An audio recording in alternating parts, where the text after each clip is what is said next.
cybersecurity program. My name is Peggy McCooey, and I am the program director for this. You'll find that our program is offered in an online format, and it includes things like these synchronous sessions, which allows collaboration between our students and our faculty. We have a condensed format which allows our students to complete 30 credits in the program in 5 semesters. As you hear today, one of our program faculty members is also delivering this talk, but many of our faculty members join us from both the academic and the professional side of the arena. So we see many folks who are joining us as academically but also practitioners in the field. We do invite you to request more information about our program by going online and clicking on our information request, or joining us at another time for one of our information sessions. We will be providing a link to this webinar along with our contact information in a follow-up email. My name, as I said, is Peggy McCooey, and you can reach me at mccooey@lasalle.edu to get more information about the program. And if you're interested in considering an application, I work with Max McEwen in our adult enrollment to help students complete the application process. So at this time, I'd like to talk a little bit about our speaker. Steve Hilkowitz is one of the members of our staff here at LaSalle. He's a member of the faculty and a retired attorney from the United States Department of Defense. He has served in a variety of legal and operational positions, including the counsel's office of the Defense Supply Center in Philadelphia. He specialized in the contract law, procurement, and trial areas, including as the chief trial attorney and associate counsel for procurement integrity, which was responsible for the resolution of contract fraud and non-compliance investigations. In addition, Steve served as the chief counsel of the Philadelphia Remedies Unit and a political military advisor to the chairman of Joint Chiefs of Staff. Prior to his retirement, Steve was an associate deputy director counsel representing the United States in litigation of habeas corpus petitions and other legal motions that were filed in the U.S. District Court by individuals detained by the U.S. in Guantanamo Bay Naval Facility. He holds a bachelor's degree in political and business science from Truman State University, a Juris Doctorate from Temple, and a master's degree in strategic studies from the National War College of the National Defense University in Washington. He is also the recipient of many awards, including the Defense Logistics Agency Civilian Service Award, the Joint Civilian Service Commendation Award, and the Joint Civilian Service Achievement Award, along with the Vice President's Hammer Award for Computer Renovation of Acquisition. So after that mouthful, let's welcome Steve and have him get forward with our presentation. Thanks, Peggy. I appreciate it. I'm going to show well, Peggy has to turn it over to me first, but I'd just like to say, okay. I'd just like to say hello to all of you. As Peggy said, my name's Steve Hilkowitz, but I could be anybody. I could be a spy, I could be a hacker, or anyone else, and that's one of the real problems with what I'm doing, what we're talking about here. And I'm going to unmute you all just for a second, because I want to ask you a question to start this off. I'm not going to spend a long time on it, but I would specifically like to ask, no, I can't unmute you. Maybe I can. Steve, I have you unmuted. Yep, I'm on, okay. The question is, very simply, and let me get my material up. The question is, what is cyber war?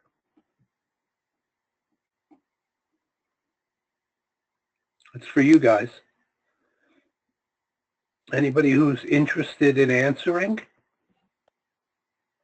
You have to understand that I typically teach with the Socratic method of asking a lot of questions and looking for answers. But if we're going to talk about cyber war and whether it's real, I'd like to know from you guys what it is. So one of you must have some ideas of what cyber war is.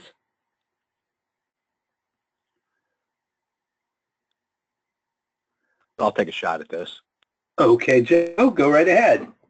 Yeah, so I would think that cyber war, when I think of cyber or cyber warfare, it's the use of using cyber computers or whatever to take advantage of your enemy in such a way that you have an advantage over them in one way or another, whether it's to take over their machine or bring down their infrastructure or mess up their financials or something like that. It's basically using computers and as a weapon. Okay. Anybody else?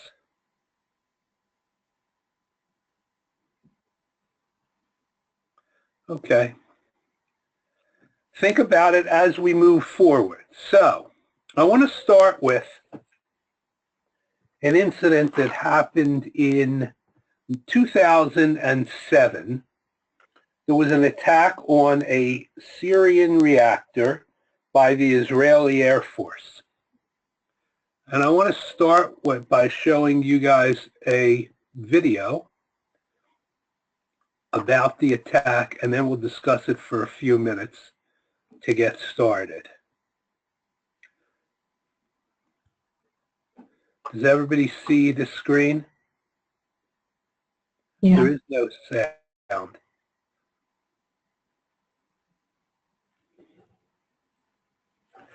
Israeli planes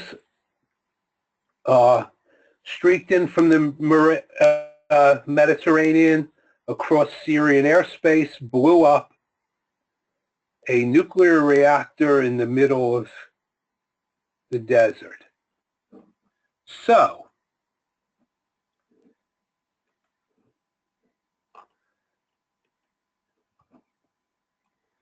how'd they do it?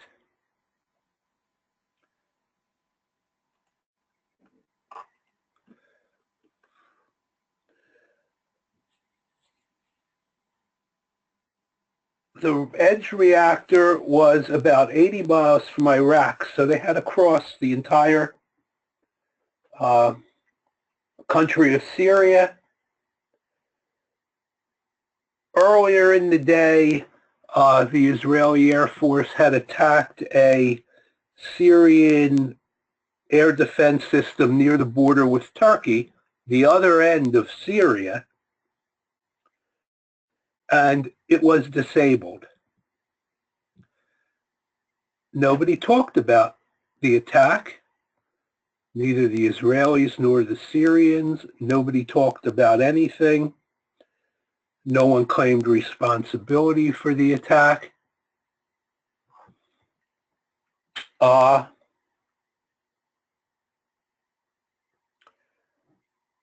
It wasn't until about a month afterwards that everybody figured it out. However, there's another mystery here, and this is the one we need to think about. Just prior to this attack, Israel had put its troops on the Golan Heights facing Syria on high alert. Syria had spent billions of dollars on new Russian air defense systems. How were Israeli planes able to fly across all of Syria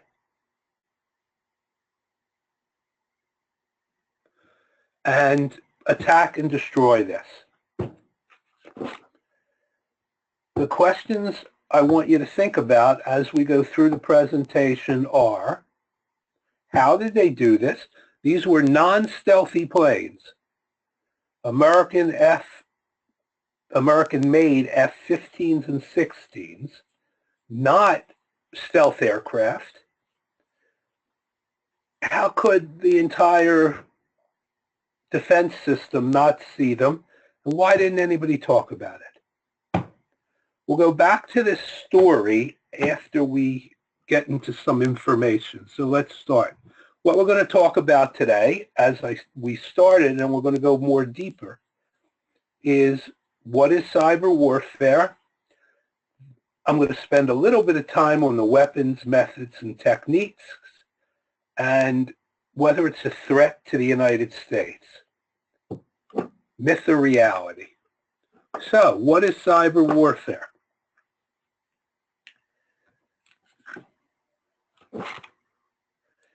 Most of you have heard the term cyber war, cyber warfare. People have said it's an existential, a threat to the United States. Interesting, there's no definition. You can't find a definition of what cyber warfare is. So Joe's definition could be as good as my definition, could be as good as your definition. You really can't figure it out. As Deputy Secretary of Defense Lynn said in 2010, it's a range of things. Exploitation and exfiltration of data, degrading of networks, destruction of networks, or even physical equipment. So, how do we figure out whether cyber warfare is real if we can't even figure out what it is? An interesting question for us and the United States. Academics have some definitions. Cyber war consists of actions by a nation state to penetrate another nation's computers or networks to cause damage or disruption. As separate from cyber terrorism, which we also talk about a lot, which is a non-state actor doing the same thing. So that means that Iran can commit an act of cyber war against us under this definition. But if a terrorist organization or a non-nation has an attack against us, they wouldn't call it cyber terrorism. I wouldn't call it cyber warfare, they would call it cyber terrorism. I just don't believe in that definition. If you accept that definition, you have to accept the fact that only nation states can commit cyber warfare, and thus we really have to think about the actions of, for example, the group that attacked Sony. I'm not saying that was warfare, but under the definition, if in fact it was a group and not the country, it couldn't be cyber warfare. Additionally, the biggest problem with calling something cyber warfare or not calling it or defining it is attribution. It takes a long time usually to figure out who started the attack. We can figure out fairly quickly where the attack came from. So the Sony attack, which we blame on North Korea, we knew fairly quickly that the attack physically came from China, not North Korea. However, it took a long time to figure out who did it. So if you can't figure out who did it, you have a few problems. One being you can't respond. How do we respond? Should we have attacked China because that's where it actually came from, the attack? or North Korea because it was done by North Koreans, we say now, that were located in China. So what do? My definition, because we need to get some kind of handle. I'm not saying it's necessarily important to know whether it's cyber war or cyber crime or cyber terrorism or cyber espionage, but it's important to know what we should do and what we should protect from. And that's the problem we have. So my definition is the use of cyber attack methods, all types of methods, because the methods aren't different, as we'll get into in a minute, and the tools aren't different. By nation states or other actors, either working on behalf of nation states or working on their own behalf, with the intent to degrading, damaging, denying information sources, financial networks, our critical infrastructure to achieve their strategic and tactical geopolitical ends. If we think about that in a simple manner, we can say, okay, any attack that's meant to destroy some critical infrastructure of the United States is an act of cyber warfare. That doesn't mean we do everything the same, but it opens up the range of what we think about. And we don't say, because it's crime, we're not going to worry about it. Economic warfare has always happened in the United States and in the world. It constantly goes on. People try and get things. Currently, the Chinese have a new fighter plane that's an exact replica of our newest fighter plane. And we'll talk about that in a minute. So by using a broader definition, you can't just use, well, nothing was destroyed, so it can't be an act of war. I think it can still be an act of war. That doesn't mean we have to respond by war. So for this discussion, we're going to think about that. You guys can jump in and talk about whether you think we're correct. The whole decision here is kind of up to you in terms of what you think about where we should go, which is important because it's a thinking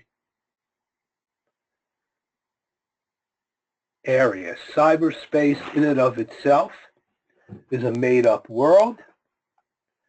Cyber is a made-up word. So you can make up your own definitions as long as you support them with fact.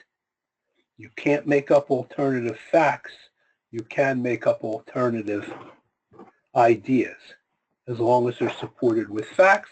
That's one of the things you do in the course that I teach. That's one of the things you do in the courses that other people teach. My course is not technical. It's much more introductory to what's out there.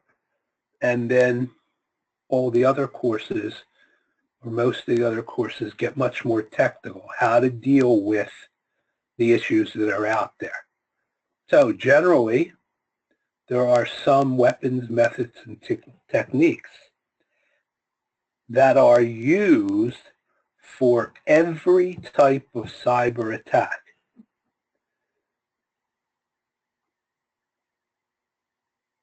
New technologies, other technologies. I'd like to show you one other thing. As we move forward, I want to show you this. I want you to think about and tell me when you see the attacks that are taking place, you can just yell out or think about it. What is the type of attack that's occurring? Cyber war, cyber terrorism, cyber crime, cyber espionage, cyber bullying, or whatever else. The map you're going to see is by the Norse company, and they have a ongoing cybersecurity program that says where the attacks are coming from. So this is current, happening right now. These are cyber attacks going around the world. If you look, since we turned it on, there's been 4751 attacks from the United States against people, and 70 going on 80 attacks by people against the United States. Here's where it's coming from in this column. So Microsoft Corporation is an attacker on some of them. China. Can you tell me by any of these attacks what they are? No, we can figure out the target, the geography, the attacker, the type of attack, what the attack is against, or the tool being used. But we can't figure out what the attack is. So how do we respond? If we look up here, which is in Seattle where Microsoft is, you can see Microsoft attacks going in and out, mostly from China, but also from other places. If you look at the Middle East, Dubai, you can see that attacks are coming from lots of places. So how do we decide?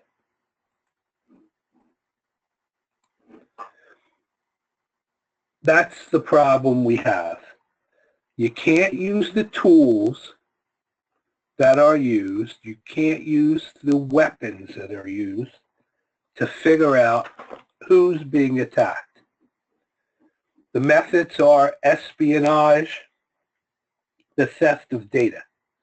Lots of that happens. Propaganda, we talk about ISIS using internet propaganda to get people in the United States, especially to have attacks going on in the United States. We modify data, changing the materials to make decision-making harder. We modify the infrastructure. There's been a lot of cases lately of allegations that countries are hacking into the U.S. electrical system. They may or may not be there for some nefarious reason. I would assume so, but you never know. Denial of service attacks, those types of things. All of those methods occur, and the weapons are worms, viruses, botnets, logic bombs, keystroke loggers, trapdoors, Trojan horses, among others. All of those things you would learn about in the technical courses from the course, and I just want to go back and spend a minute on it. A worm, for those of you who don't have the basics, is basically a standalone program that replicates itself.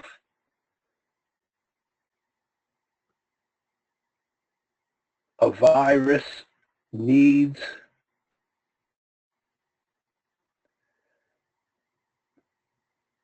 some kind of source.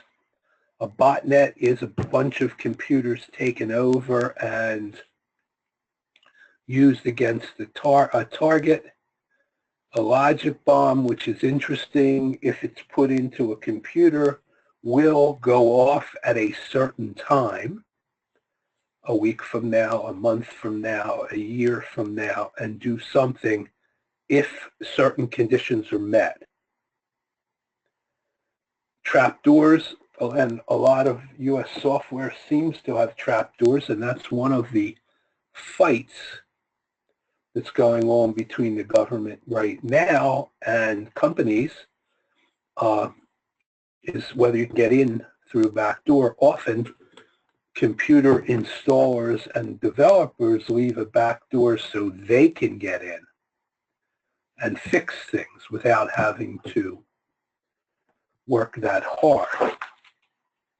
Trojan horses are the types of programs that say one thing and do another, just like the Trojan horse in the Iliad. And they're the types of programs you download a music video and you get something that can steal your data from your computer. You get a keystroke logger put in which can look at your keystrokes. You get something that turns on your camera without lighting up so that they can see it. So there's all these weapons. The same weapons are used, whether it's considered war, terrorism, threat. So is it a threat? Does cyber war exist, and is it a threat? That's the central question for today. Cyber war is actually a very attractive way of dealing with conflicts between states or between some entity and the state or between fanatics and the state. There's a very low cost of entry. You have in front of you a computer and software. Thus, you can commit an act of cyber war, an act of cyber crime, an act of espionage, either corporate espionage or political espionage, just with a computer and software and some knowledge. Not even a lot of knowledge, because you can buy online hacking kits that will allow you to hack into other people's computers. Gives great power to small, otherwise insignificant actors. And as we said before, attribution is difficult, defense is difficult, and our new growth in the Internet of Things, where we now have computers talking to computers or communicating with computers as opposed to computers communicating with individuals, means that there are more opportunities and more vulnerability in our systems. One of the things I teach in my class, and I think is important, is it's a balancing act here. The balancing act is things are good. The Internet of Things is doing good things for people. It allows us better medical care. It allows us smarter cities. It allows us all types of things, but it also increases our vulnerability. About 6 months ago, there was a research project on a botnet, which is a group of hacked computers that were attacking a target, and they were all refrigerators. They weren't even computers. because the new modern refrigerators, in order to allow the manufacturer to fix them, or the Internet of Things computers, which are telling you what inventory you have in your computer because you need to know that it's time to buy milk. And your computer will tell you that. Or these new things that Google and Amazon are putting out where you talk to it. Make me a list of this and that. They're all connected to your computer through your Wi-Fi. And thus, they can, if they get to your computer, or they can use it to take control of your computer. So everything's a balancing act. The low cost of entry again, difficulty in tactical warning, the boundaries. Interestingly enough, attacks can come from anywhere. So how do you defend? How do you take legal action if that's what you want to do? What actions can we take? Right now, the law in the United States is you can't hack back. So if somebody hacks you and you hack back, you have committed a crime.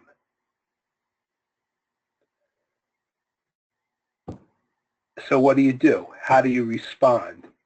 It gives the attacker a lot of power. Remember, attackers only have to be right once. You have to be right as a defender every time.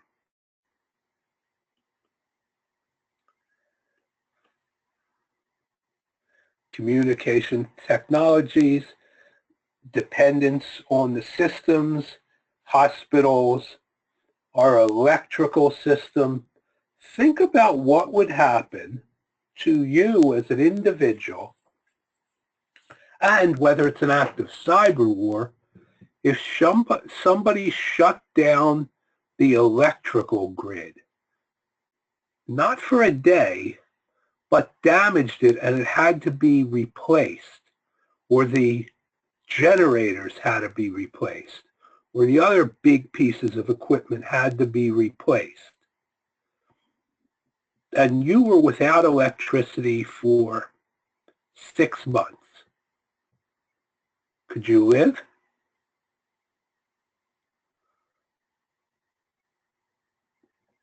Think about it. Maybe, maybe not. There's a good book called 1 Second After, which takes this scenario and runs it for a year. There's a follow-up book that says 1 year after. Ted Koppel's recently put out a book on our electric grid and the problems with it and how vulnerable it is to attack. One of the reasons there's so many cybersecurity experts needed in this country is because it's expanding the whole idea of cyberspace. If you could even figure out what cyberspace is or means, but that word, acting in the computers, it originally started as just being not a real place, and we have changed it. So we're now talking about everything having to do with computers and telecommunications.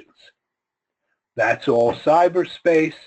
As we add new things, whether they're new forks. I just read one that somebody put out, a fork that tells you whether you're eating too fast.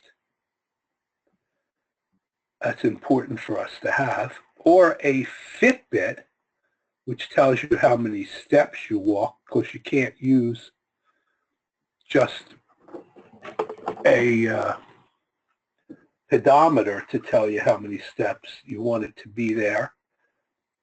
You want it to be out on the web so everybody can read it. You want to keep track of it. All those things have to be defended. And non-state actors are beginning to grow in both, or have been growing for a number of years, in both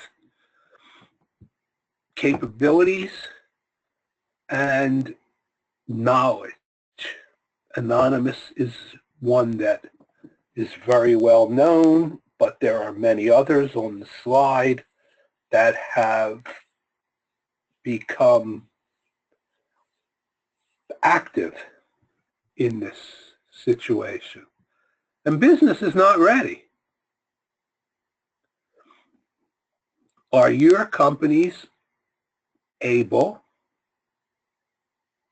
and ready?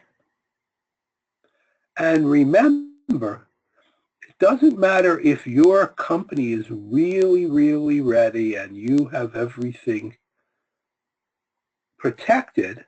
What happens if the electrical grid or the sewer system or the water system or the train system is attacked and isn't ready, and something happens? It affects you. It can be an act of war. We'll talk about some specific things. We have a target-rich environment. Interestingly, we might be the best country that is most prepared for a cyber war. But we're also the country with the most targets. North Korea has one web node to go outside the country. They really don't have the World Wide Web for people. So what are we going to attack? If you look at a nighttime map from a satellite of North Korea, there's no lights. So what are we going to attack? What are they going to attack? The electrical grid, our water supply, our control systems, our airport traffic control systems, our GPS satellites. They can all be attacked. We have nothing to attack. So let's go back to the attack on the reactor.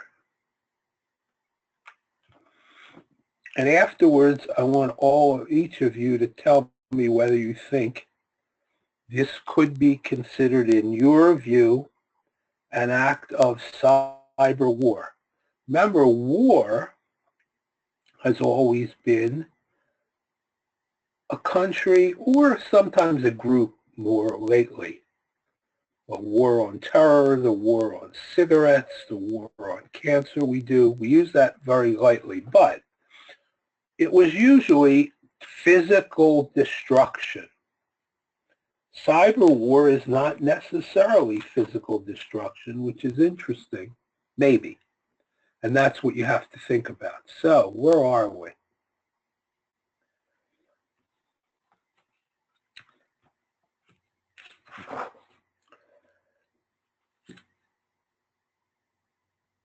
They still haven't talked much about this attack, although it's pretty clear that the Israeli government, with the tacit or actual approval of the United States, destroyed something that the North Koreans were building in Syria that was probably a nuclear reactor.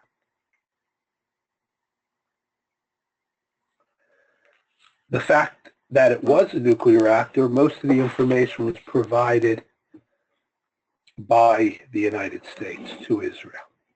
So, how did these planes fly across almost the entire country of Syria, a country that had very modern and effective radar systems, and not scramble any fighters, not respond to the attack? There are two possible alternatives that experts have come up with, both of which are important for us right now. One is that initial attack that I said on the system near Syria included a drone that flew into the radar beam intentionally, so the Syrians knew they were there, and transmitted packets of information to the system that stopped the system from seeing the later attack. Most people think that's true, and that's what happened. That an attack by a worm, a virus, or something like that turned off the ability of the system to see the Israeli planes. The second one is that the computer code used by the Russians had a backdoor in it, or a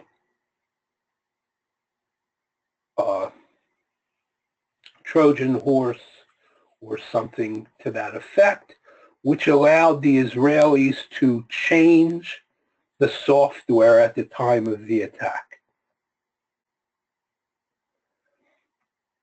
One of those is true. Is it cyber war?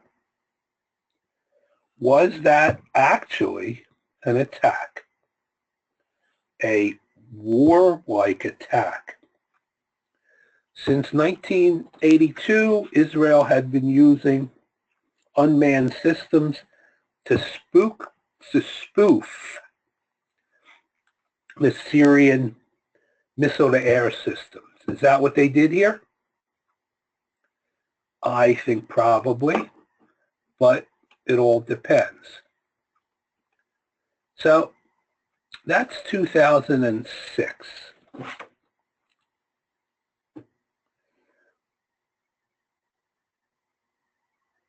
That's why nobody wants to discuss it if any of these happen. But we have other instances which I would argue are incidents of cyber warfare, either alone, without anything else, or in conjunction with military activity. One or the other, mainly alone, I'm sorry. From 2006 to 2010, the McAfee company told us that they found about 70 corporations and government organizations, 71 actually more, but they couldn't identify them all, who had been hacked by and still had, at least up to 2010, people playing in their systems, stealing information, plans, everything from classified computer stuff, source code, emails, exploration details for oil and gas fields, contracts, supervisory control and data acquisition configurations, SCADA, I think it's called, it could be SCADA, that run most of our industrial control systems. The original attack was based on a spear phishing email, an email sent to somebody in one of the companies that asked for a response. When that person responded, it triggered a download of the malware that they were using. And then the hackers got into the system. They moved around. They moved up. Took many years to even figure out they were in the system. And much data was stolen. Data was used. Think about whether you would consider that an act of espionage or an act of war or something else, or financial warfare. So are they the only ones? Let's move back. In 1982, the Russians were trying to build a gas pipeline in Siberia. The CIA found out that they were doing it, and that they were trying to steal software from a company in Canada. And the CIA planted a logic bomb in that software.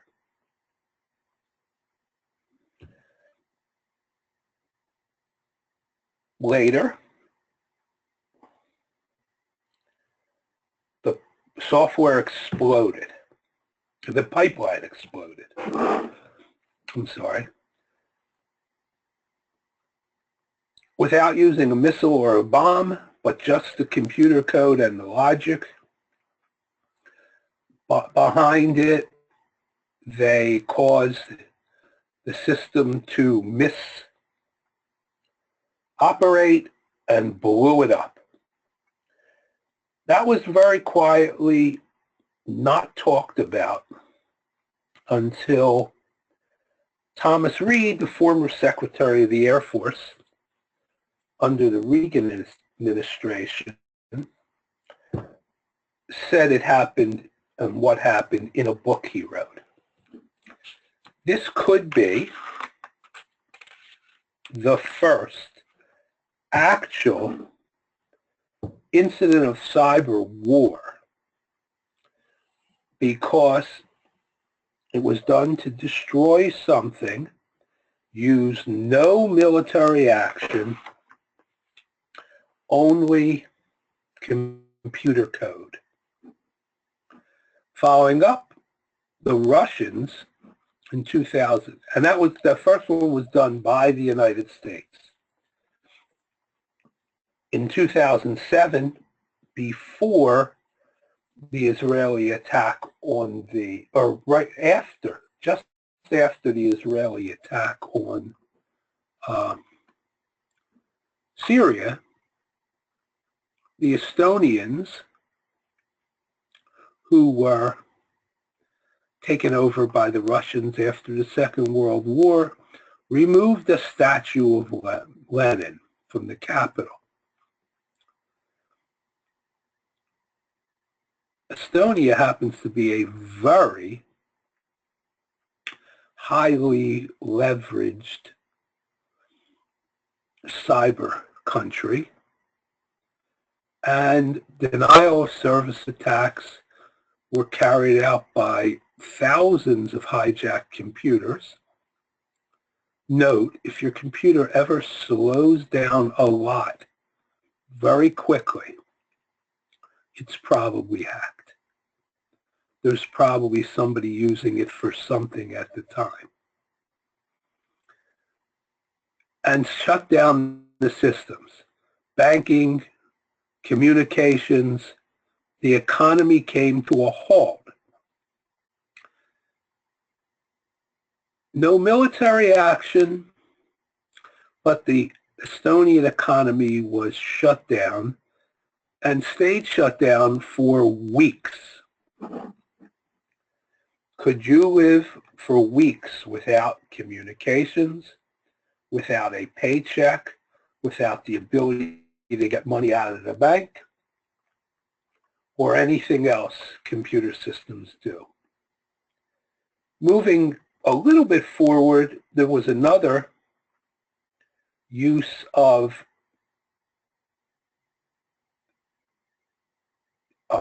distributed denial of service attacks in Georgia. No outbound traffic could get through. There was a war going on at the time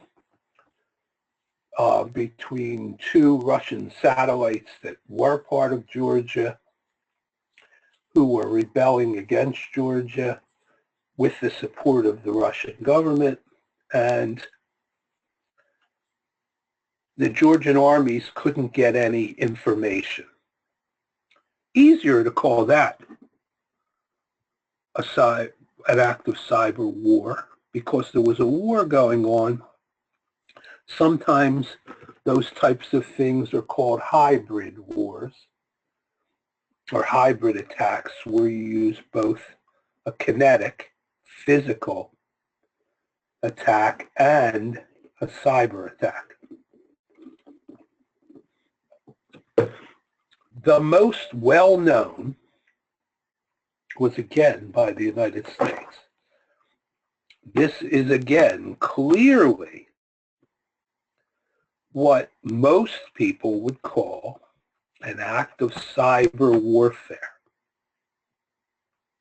Stuxnet, where Windows PCs that had large-scale industrial control systems were attacked, probably by the United States and Israel. At the time, there was no definitive attribution. It seems more and more clear that it was the United States and Israel. And a worm was used to target industrial control systems all over the world,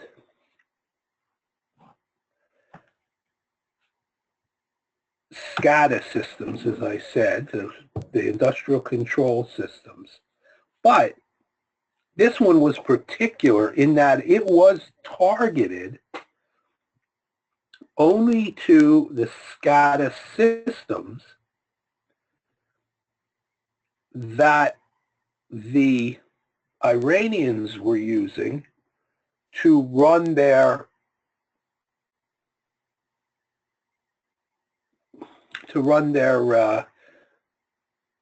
nuclear systems and to upgrade nuclear material. So, what happened? How did it happen? We're not completely sure even today. The best guess is this system in this nuclear plant was air-gapped from the internet. By that I mean it was not connected to the internet. So it either jumped from somewhat thing that was connected to the internet, or more likely, someone stuck a jump drive in it. There have been articles which indicate that jump drives with the material were seated around, with the code, were seated around the facility. Other articles say that a spy working for the United States and or Israel, put the jump drive in. Very complicated system that we don't think could have done it, or that could have been developed by individuals, that it had to be state-sponsored. Okay, I want to just show this quick video, and then we'll move to the end of this because we're getting close to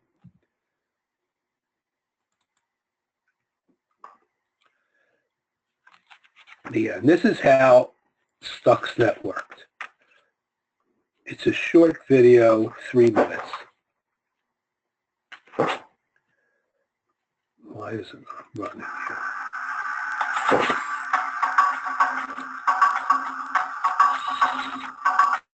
In June last year, a computer virus called Stuxnet was discovered lurking in the databanks of power plants, traffic control systems, and factories around the world. 20 times more complex than any previous virus code, it had an array of capabilities. Among them, the ability to turn up the pressure inside nuclear reactors or switch off oil pipelines, and Stuxnet could tell the system operators everything was normal. Unlike most viruses, Stuxnet doesn't carry the usual forged security clearance that helps viruses burrow into systems. It actually had a real clearance, stolen from one of the most reputable computer technology companies in the world. It exploited security gaps that system creators are unaware of. These holes are known as 0 days, and the most successful viruses exploit them. The details of a 0 day can be sold on the black market for $100,000. Stuxnet took advantage of 20 0 days. But once it got into a system, it didn't always activate. Buried deep in the Stuxnet code was a specific target. Without that target, the virus remained dormant. What was it looking to shut down? The centrifuges that spin nuclear material at Iran's enrichment facilities. Stuxnet was a weapon, the first to be made entirely out of code.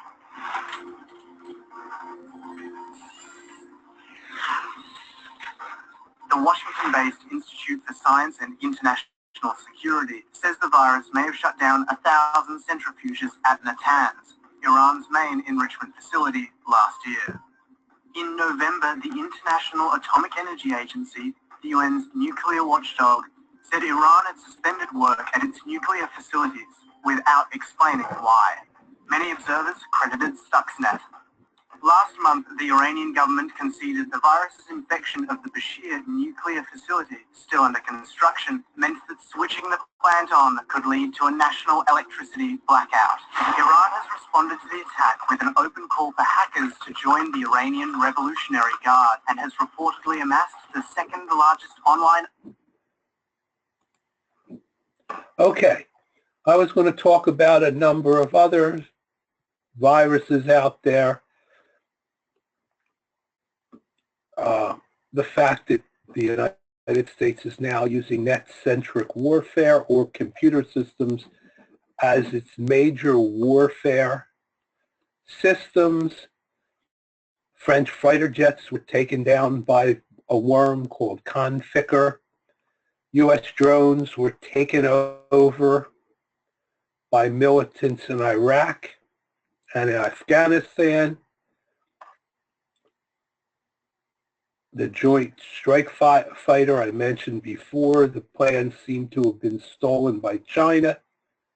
There are fake Cisco networking systems in there. U.S. satellites were hacked. So where do we go? This course, or the summary of this course, brings you the issues, raises the issues. The other courses give you a lot of technical things. Cyber threats are easy. There's very little difference except who did it and what was the aim between cybercrime, espionage, terrorism, cyber war. immediate action is not usually necessary. Nations around the world are intensifying their activities in cyberspace, so it'll only get worse. Our critical infrastructure relies on cyberspace. Command and control networks rely on cyberspace. It's going to play a part in every modern war. Non-state elements are using it. We don't know if they'll ever have the ability to launch attacks, and none have occurred that we know of, but they use it for propaganda and other things.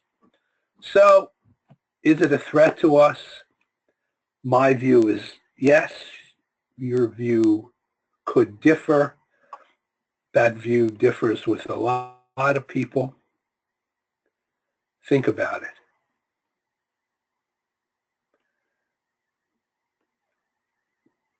Anybody have any? I know we're running to the end of our time, but if anybody has any questions or comments, I'd be happy to deal with them.